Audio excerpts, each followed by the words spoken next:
With the introduction of the new Fender American Vintage 2 models, it makes one ponder. If you're going for a top-of-the-line Strat, should you go vintage like the 61 or ultra-modern like this Ultra? We're going to put both of them head-to-head to test it, so stay tuned.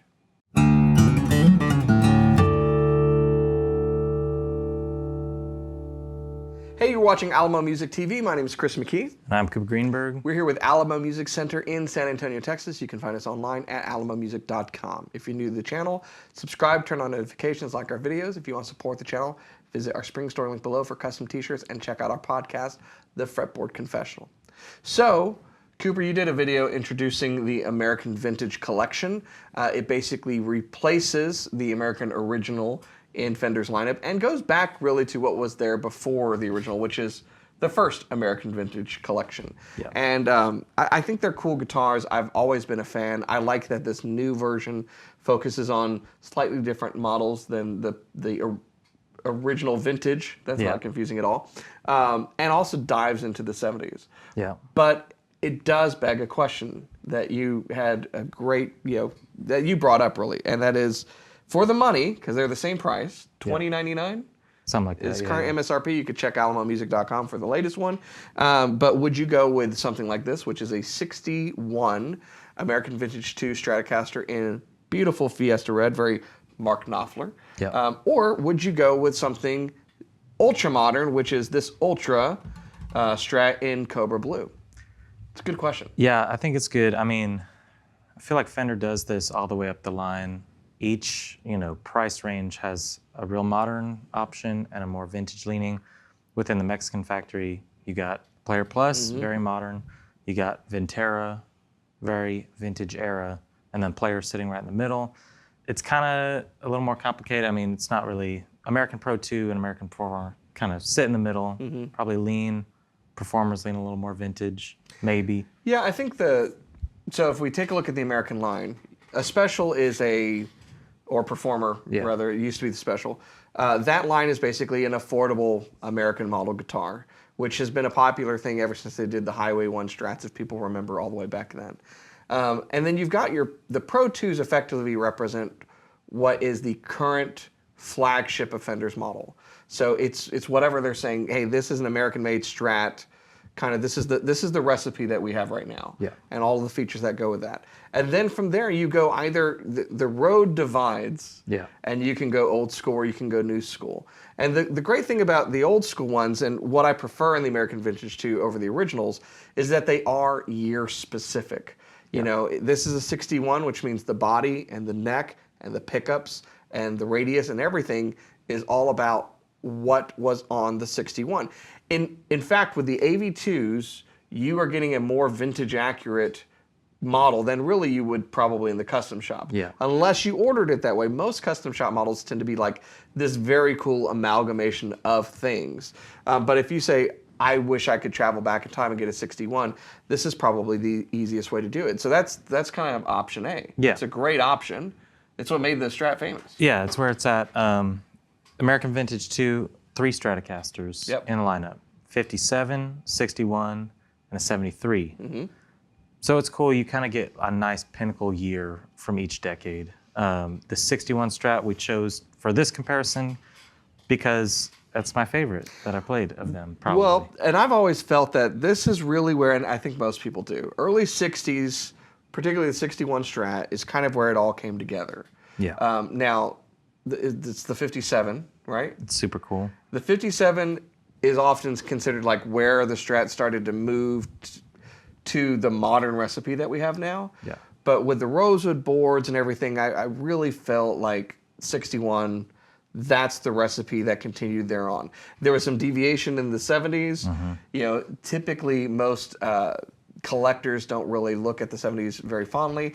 But I always remind people the 70s Strats are what you saw Hendrix playing. Yeah. They have their own unique sound, their own very cool vibe about it. But when Fender kind of came back into building guitars, reclaimed the company from CBS in the early 80s, it was to this recipe that they returned. Yeah. What was being done in the early 60s. And yeah, I think this is effectively the guitar that most people have fallen in love with. And I love this color because I'm a huge Dire Straits fan.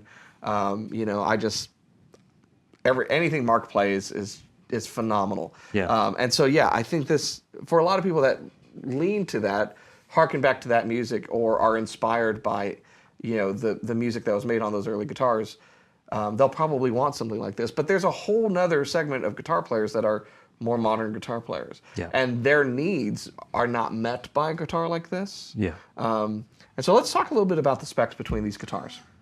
So you've got the Ultra, okay? It's extremely modern. Let's start with what the original recipe is, and then we'll talk about kind of what's changed. So this is a 61 neck. It's a 60s C neck shape. It is a very round 7 1/4 inch radius. We've talked about that before. The radius is basically the curvature of the fretboard and therefore the frets. How round it is, 7 1/4 is a 7.25 inch radius circle. You slice that, there's your fret. That's a very, very round fret wire compared to a typical modern Strat is like 9.5. Something like a Les Paul is going to be 12, much, much flatter. And that's going to affect the feel. You see a lot of Strat guys who play kind of thumb over the top, play a lot of lead chord stuff like Frusciante or Hendrix or Mayer. Then that rounder radius is going to be extremely comfortable for that style of playing. Slab rosewood board, the clay dots, I love it. It's just a really comfortable body. You demoed these really, really well, which you guys are going to hear later on in this video, and I think it really accentuates the warmth and the sparkle and just the great tone you get from the 61 pickups. So that's effectively the typical recipe. We've got the bent steel saddles. All traditional, you've got your thread-in arm, you've got your traditional vintage inline tuners, all of that jazz, bone nut, everything. There's a guitar nerd feature that they put on here to be as accurate to 61 as possible. It's got the 2 patent pending numbers on the front. And one big thing that I like about the 60s and 50s models is the nitro finish in American Vintage too. I was talking to Chris today. I'm looking forward to seeing the Jazzmaster. By the way, I want to do a video on what you're about to say. Go ahead. I'm thinking about maybe it would be a good call for me to trade in the Ultra Jazzmaster to go for the AV2 Jazzmaster. I haven't even played it yet, so I got to play it first. We should do a video of you just going back and forth. Yeah. Because I don't know if I've done this before. I've been like, I kind of want that guitar, and having the ability to work here and bring in a guitar and then like go back and forth with them. It's interesting. Sometimes I go, no, you know what? My guitar is good, and then other times it's like, I really gotta want the new one. Yeah, so we'll see. I'm excited about the colors on those. I'm excited about the nitro finish. But it's just something about this guitar feels like with the nitro, the period-specific things, slab board, all of that, it's almost like I got accustomed to, we're only going to see that kind of thing come through the custom shop. Right. And these are about half the price of a custom shop. So literally. I mean, $20.99 is generally about half the price. I mean, to even get in custom shop, it's over $3,500. Yeah. And usually once it's spec'd, it's not near that. So. Yeah. So on the contrary, because we have talked a lot of good about the Ultras since they've come out. It's been, 2 years, 2.5 years? It's been 2 years. I've considered repeatedly buying the HSS version of that guitar, which is even more modern, getting that HSS configuration. But they're really, really fantastic guitars. Yeah. So, and yet it's so different. Very different. And we chose this one. We're still selling Ultras quite a bit. So we did not have a Tele Ultra to show you because we actually sold the last one this morning before Chris got in. But there is Ultra Lux as well. There's HSS models. This is the straightforward Strat of the Ultra line. Right off the bat, these are noiseless pickups. These are noisy pickups. Both are cool, but this is very crisp, noiseless. The latest generation, was it 5th generation noiseless? I think so, something like that.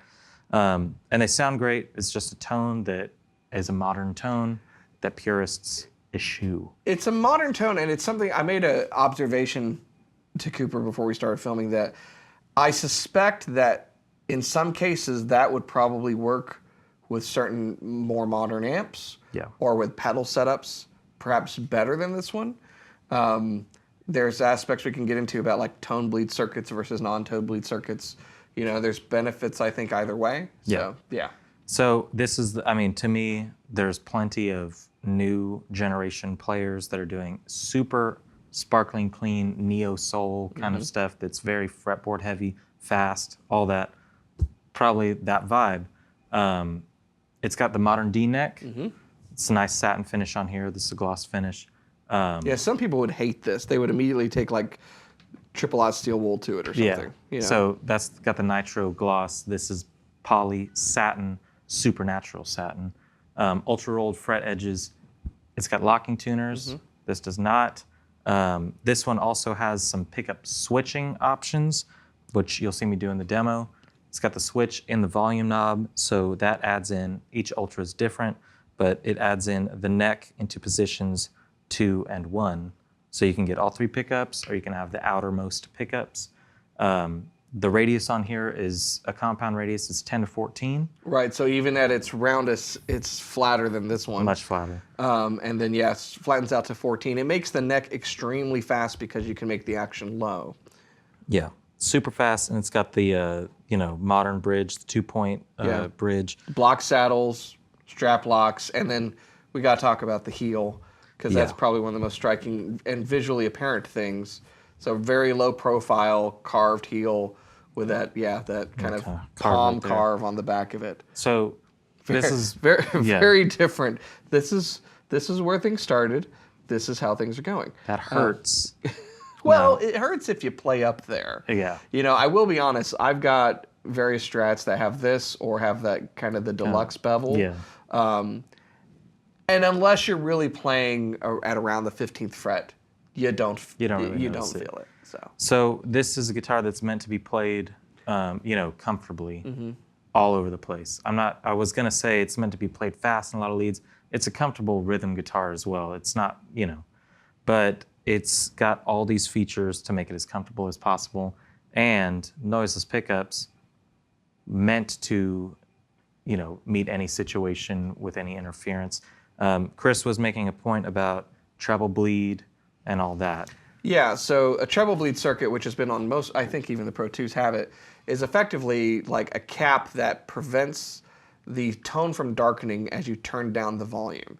And that's been a big feature on a lot of modern Strats. It's cool to have it. I think what it does is it effectively allows you to have more control over your sound. I like the sound of a vintage Strat losing a little bit of that treble when you turn down just a little bit. And what I liken it to is like John Mayer's Continuum album. Seems like most of that album he's like in 4th or 5th position, and or even when he's in like 1st position on lead line, and it's just turned back a little bit. Now effectively you can do the same thing with tone, and I get that. Like if you have a modern Strat, you just would turn down with tone, and then you don't have to worry about your volume affecting.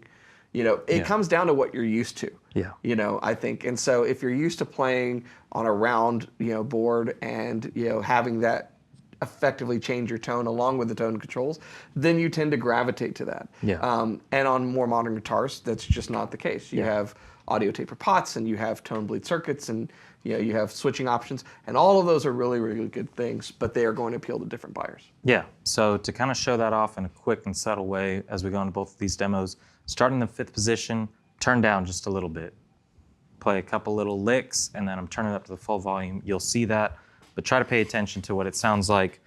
Lower volume and then full volume on both of these. There is a little bit more of a drastic that one just gets quieter. This one gets darker. A little darker. Both great. Let's take a listen. Yeah.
So there you have it, a demo that I think shows a pretty dramatic tone difference between these two guitars. Yep. There's a dramatic feel difference, which you can't really pick up in the video, but they do feel very different, as they should. D profile neck, compound radius versus C, 60 C profile neck, which is fairly thin. Yeah. And that 7 1/4 inch radius, but a huge difference in tone. What are your thoughts? So I played this one first. I've been playing this one more often because it just came in. I got to play all the AV2s that we got. The pickups on this one feel like they just immediately, like you barely touch it. It's got a lot of heavy tone. And then moving to this one, since they're noiseless pickups, something about it is you got to dig in a little bit more to get the same kind of vibrant feel. Mm-hmm. But I think it really comes down to the type of music that you're playing. this one makes me want to go play like old school rock and roll, and it's a very fun thing to play. This one I feel like you could be a little more virtuosic and you know, progressive on this guitar. But it did surprise me how much the next kind of, like, how big of a jump it was. Going from this, I felt like I could play faster. I felt like I could do a lot more lead in between the chords. This was like you kind of stick to a groove and you feel it and you throw stuff in. And maybe that is, you know, that it's like, did the guitar change inspire the players of the next generation, or did the players of the generation inspire the changes to be made in the formula? I think it was the latter. You know, what you saw. Well, let's take Van Halen, right? Yeah. He took a guitar and he basically beat it and carved it and, you know, bastardized it until it was what he needed or wanted for his music. And then from that, guitarists like pushing the edge, guitar manufacturers have gone, oh, well, if you're doing that, let's try this. Like, you know, there's a big thing where a lot of vintage Strats got their frets pulled and a different radius applied by luthiers for players who you know, wanted different stuff. So I think over the years, music has dictated what players want out of guitars. Yeah. And manufacturers like Fender have followed suit. And so this really represents a lot of things that musicians have said over the years. I love this, but I wish it could do this, or I wish it could do that. Yeah, I love, Greg Koch has this great comment about noiseless pickups, where it's like, some people complain about noiseless pickups. I call those people unemployed. Because you never know, you're going to be at a gig and they're going to put you next to, you know, a clown and a popcorn machine under neon lights, and you're going to not be able to escape the that's going on the entire time you're playing. Yeah. And so you need noiseless pickups. So there's a time and place for all of these improvements. I've often loved the S1 switch on these guitars with a setup because you can kind of get a telly-ish sound, you know, with that, you know, the two outer pickup sounds by hitting that S1 switch. So I like that. I like the comfort of the block saddles if you're going to be palm muting. There's a lot of benefits here. That being said, you know, my personal Strat that I play a lot is a no longer in production Fender Select Strat. And it has a compound radius, and it's very fast. It's faster than I really need, to be honest with you. But it's got vintage pickups. You know, it's got a 2-point tremolo, but it's got bent steel saddles. Like, it's kind of doing what a lot of custom shops do. It's kind of picking, you know, from old and new, and I really like that. But the reason I bought that guitar was for the tone. Yeah. Because it has vintage pickups in it, and I really, really liked the tone. It's all about the tone. And so, you know, that it plays well is cool. I think the real answer is you just buy both of these. That's what you got to do. Or it comes down to what you, it probably, you know, it comes down to what you want. Yeah. You know, are you a purist? Or are you into modern progressive designs? And what are you playing? You know, if you're in a top 40 band, literally, that like covers old and new stuff, you probably need this guitar. But if you're playing older blues rock type stuff, you probably want that guitar. And if you're a Dire Straits cover band, you have to have 5 of these, just in case you break a string. Yeah, and obviously, I just want to call this out before we see it in the comments. Yes, it's a rosewood versus a maple. That's not the point here. But each one of these lines does have a good amount of options. So, like we said, we got a 57, 61, and 73 over here, all different colors, all that. Oh my God. Over there. I'm going crazy over here. That's over here. Over here, you got the regular SSS, you got the HSS, which has a really nice humbucker in it that is why Chris likes it the best. That's one of the best sounding humbuckers. You can also do rosewood or maple, depending upon the color and configuration. And as well as the Ultra Lux, which adds stainless steel frets and an augmented D neck profile. So if you want to go even more modern, there is an option there. You get matching headstocks on those. But one thing that's interesting that I mentioned in the first video, I think it's the 57, the 61, maybe not the 73. I know for sure the 57 and the 61 have left-handed that are available. And I know that's a big thing. A lot of people comment, no love for the lefties. They're making lefties in some of the Tellys and the Strats. Hendrix just turned his guitar over. It worked for him. Just do it. What's the matter? I'm just kidding. But yeah, Kidding. both great guitars. I'm very excited to see some of the other models that we haven't gotten over here yet. We haven't got the Jazzmaster or the Telly Custom, but those would be cool. Yeah. Yeah. Yeah, so really it's a great lineup. I'm glad they've gone from the original to the American Vintage formula again. I love the years that they've chosen. I just really like these guitars, and I'm excited to see what the public thinks of them. We've sold a lot of these. I think they've found their way into a lot of players' hands, and they're really fantastic guitars. But I'd love to hear the comments for those of you who are watching this video. So let us know your thoughts. You've heard both. You've heard us talk about how they feel. Maybe you own one of these, or you own a more vintage style Stratocaster, so you might already have your mind made up. But let us know in the comments below, which would you choose? Would you go American Vintage, or would you go Ultra? Which is, the more modern choice. So let us know in the comments below. And if you want information about either of these guitars or others in the lineup, you can go to a particular website. That website, Cooper, is alamomusic.com. More confident each and every day. I'm so glad. I'm working on it. So yeah, alamomusic.com. Check out what we have in stock, see photos. You can chat with someone live and get some advice and information about what's in stock, what's coming in, financing things that are available, all of that stuff, so we can make sure that you get the right guitar to suit your needs. At the end of the day, the best guitar in the world is the one that you're playing.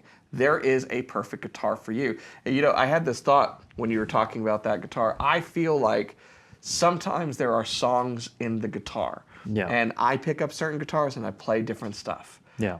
So you really do need both. We have financing for it, no. But really, it's the guitar that you need. That's the one that you're going to be playing, and that's really what it's all about. So if you're new to the channel, subscribe, turn on notifications, like our videos, and keep coming back for more. We'll see you next time.